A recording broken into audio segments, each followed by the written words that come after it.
Mentally checked out.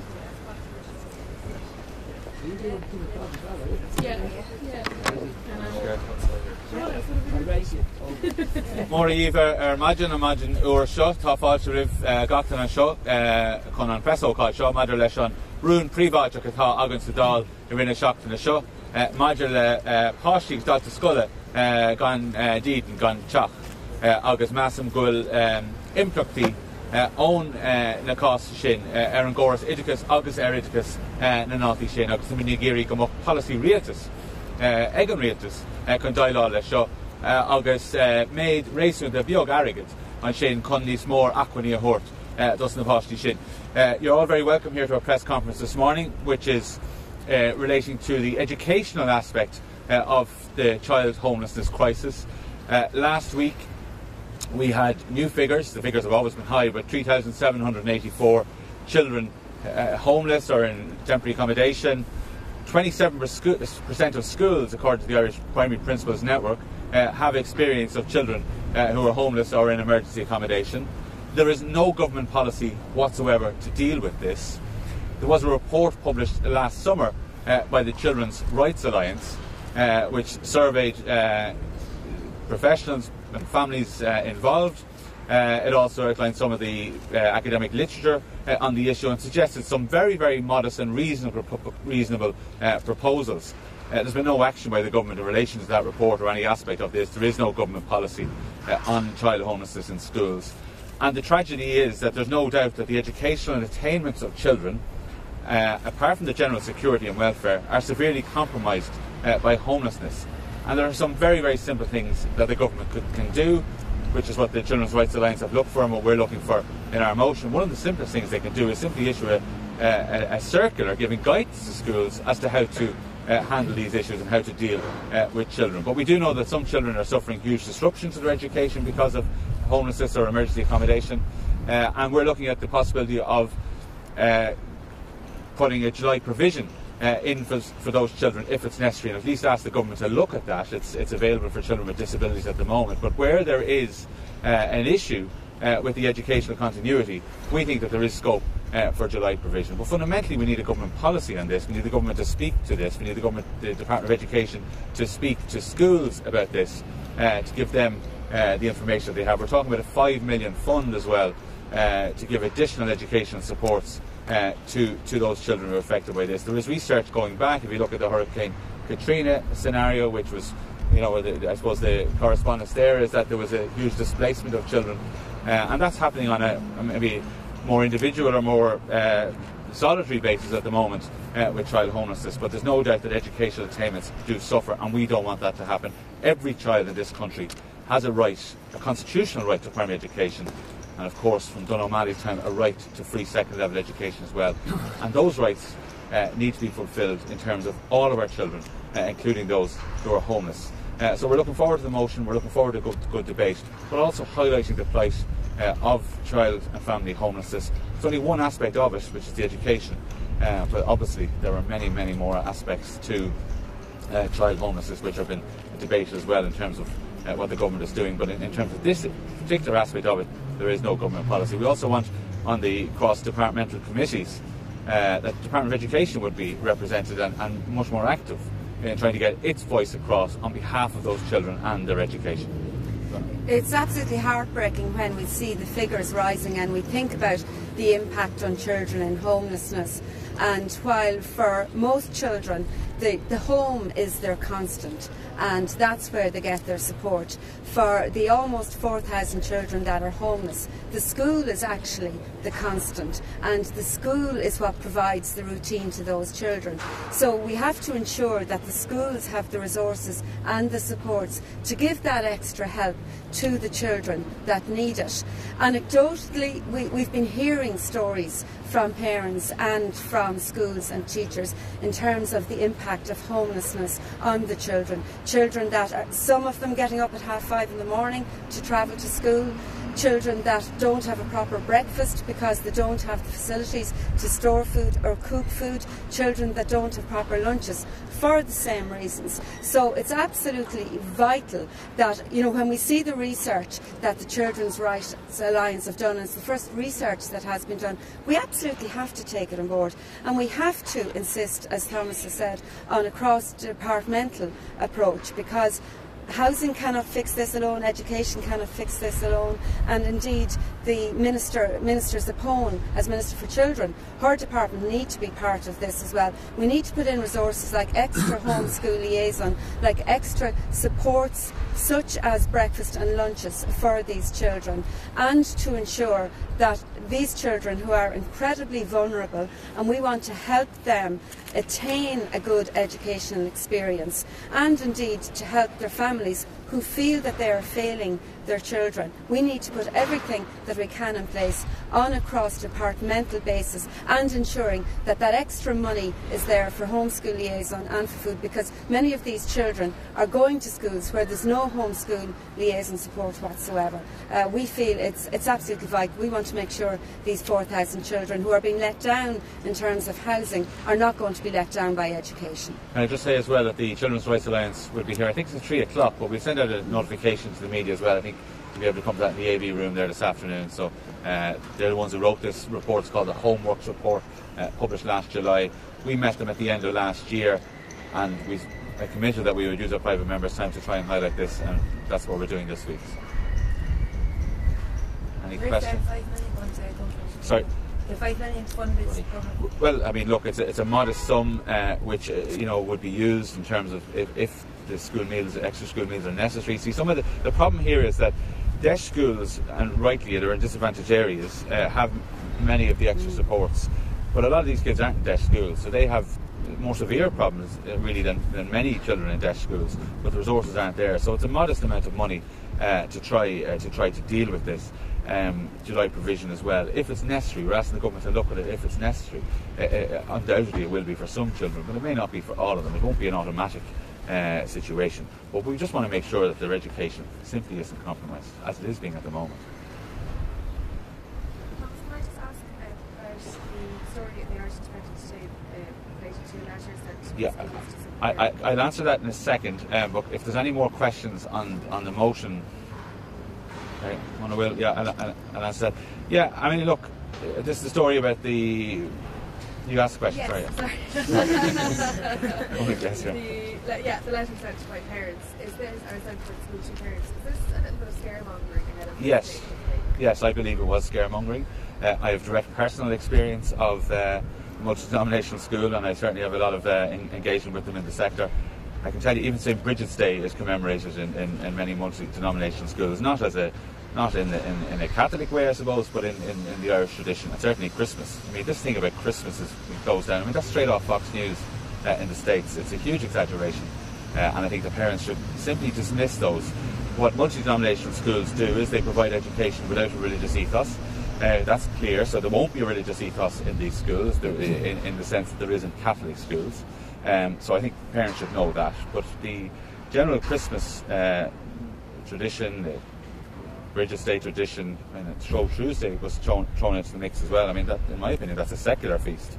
I don't even see the religious connotation of Shrove Tuesday. There won't be people in on Ash Wednesday with ash, that's for certain, in a multi-denominational school. But the truth is that we have much more, I think more than 90% of our primary schools are Catholic. The government have committed to creating or changing schools in 400 multi-denominational schools. They're nowhere near achieving that or reaching that. They have to do that. They have to do it, though, not on the top-heavy approach that Rory Quinn did, you know, where everything coming from the top. It has to be on the ground. That's what this is happening, but I think the schools have responsibility as well not to scaremonger, and I think that should stop, and I call them to stop that. Just set out what the facts are, and not put that scaremongering out. It has to be said as well that many multi-denominational schools facilitate religion classes after school as well. So if that's a concern for parents too, that can happen too. But look, we need a more diverse education system and more choice for parents and for children as well. There's reports that there's been a local property tax possibly frozen for another year. Does that concern Fianna Fáil in light of the recent motion that came out around management fees? Well, look, we haven't seen the report yet that is going before Cabinet, but it is our understanding that the proposal is to defer any changes for a further 12 months. And I think it's a classic example of the government running scared, kicking the can down the road, governing in line with the electoral cycle rather than doing what is actually required. The local property tax needs to be reformed. It is now a year since we made our submission to the Department of Finance setting out how we believe the tax should be reformed. The reality is now that the valuation date that continues to apply is from May of 2013.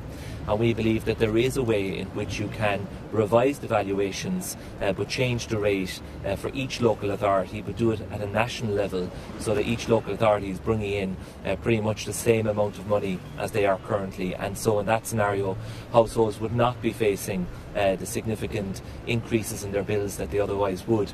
Because as more and more time goes by, when you don't reform the LPT, you have a growing number of anomalies.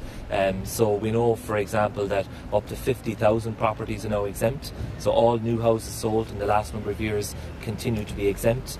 We have almost 60,000 deferrals because the income threshold at which somebody can qualify for a deferral is too low. So in our submission, for example, we suggested that those income thresholds should be increased, and also that the rate of interest, which is currently 4% charged on deferrals, that should be halved to 2%. We shouldn't punish people who are genuinely unable to pay now, but who will pay down the line. So, we haven't seen the report yet. We will study it in detail, but we did set out a roadmap a year ago to the government, which would have enabled the local property tax to be reformed, which would have maintained a stable revenue base, but would have avoided the types of increases that would happen if you just went ahead and revalued properties and did nothing else. But it seems to be all about the electoral cycle, not making any decisions, and I think it's a sign of weak government. There was various votes in Westminster yesterday. One of them for a softer Brexit option that would have seen Britain stay in the customs union was defeated by just 3 votes. Is it worthy for Sinn Féin to take their 7 seats in Westminster? Well, we've always felt that the nationalist voice needs to be heard in Westminster. There's no doubt about that. And I think that if Sinn Féin accepted that the mandate that's been given to them and recognised that they represent all of the electorate and not just those who voted for them, I think we would probably have a different approach even by now. I would caution though that the customs union is, well, it's better than a no-deal Brexit. It's not the same as the backstop. It doesn't cover market issue or the alignment of product standards and all of that and EU regulations. So it's not the same as the backstop. So I think anyone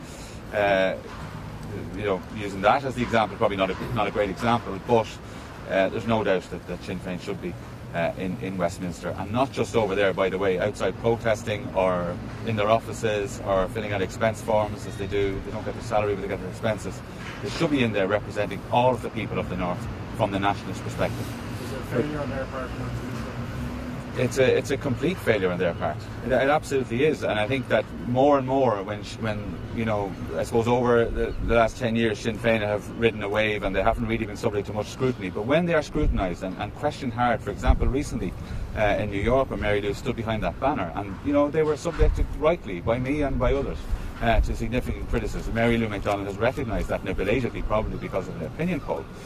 But I think they really need to look at this. The Irish Times survey shows that the parties in the North are well behind the public, and we often see that actually in societies where parties can be behind the public, but they certainly are in the North, and they cannot claim that they are acting in accordance with their mandate. They simply can't, because they represent all of the people of the North in their constituencies, not just those who voted for them. And by the way, many of those who voted for them are not too tied down by abstentionism.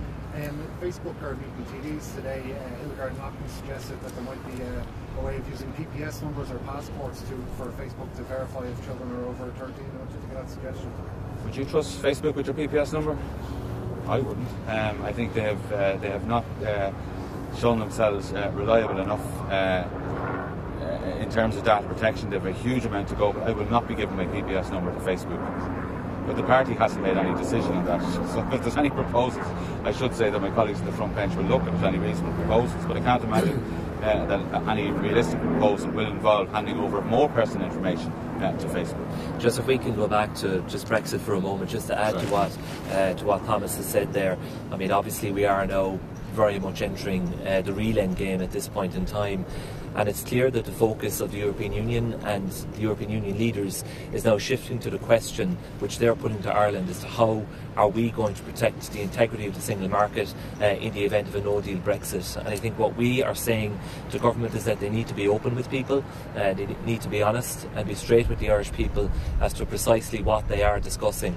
They had great confidence all along that there would be no suggestion of any border infrastructure whatsoever, and it was always accepted by people in good faith that assertion had solid foundations. But I think they need to be honest and open with the Irish people as to exactly what is being discussed, because there's no suggestion that the withdrawal agreement is going to be reopened in any way. So I think it's pretty obvious now as to what the European Union EU leaders are actually talking to government about.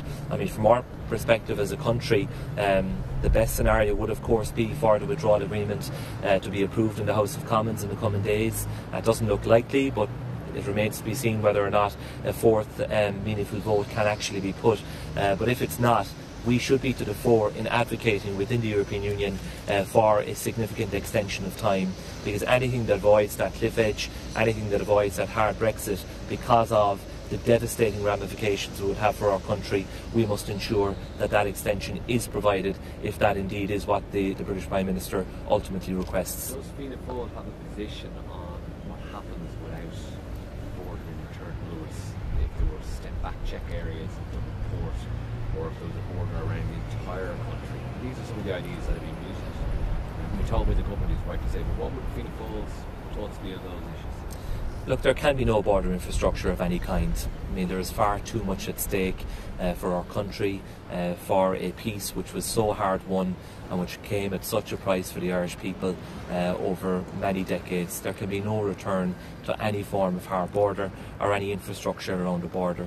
But of course, from an economic perspective, we also have to ensure that Ireland's membership of the single market is not in any way compromised or called into question. And so we will support any efforts that bring about a resolution to that. We must remain a full member of the single market, but under no circumstances, and the government need to be really clear and strong on this in their discussions with the European Union, we will not play any part or support in any way the reintroduction of any infrastructure at or near the border. It just cannot be countenanced.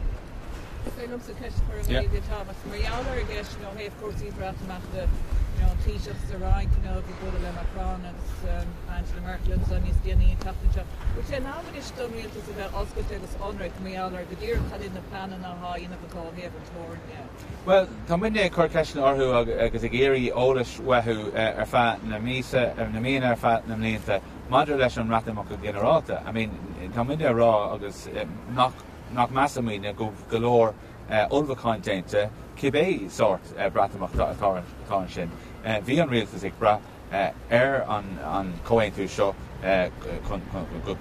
go raach sé a rá baram sasna, níl siam a rá, níl táid ag fécinint inis bratamach crua, agus measam go bhfuil dúlgus an rialtas inis a rálíne, conas go bhfuil siad san chun an tír seo a chosint ó cheoran, agus freisin an tír seo a chosint ó ein barna sa marga single. Níl muidne chun ghlachar ag teoran ar an Ián seo, nó teoran is san agin ach an irid, táid sa marga single, agus caion rialtas a rá inis, cad bhfuil siad san chuna dhéanamh chun an leanúnacha sin a chamat. Okay, thanks very much. Well, thanks very much. Thank you.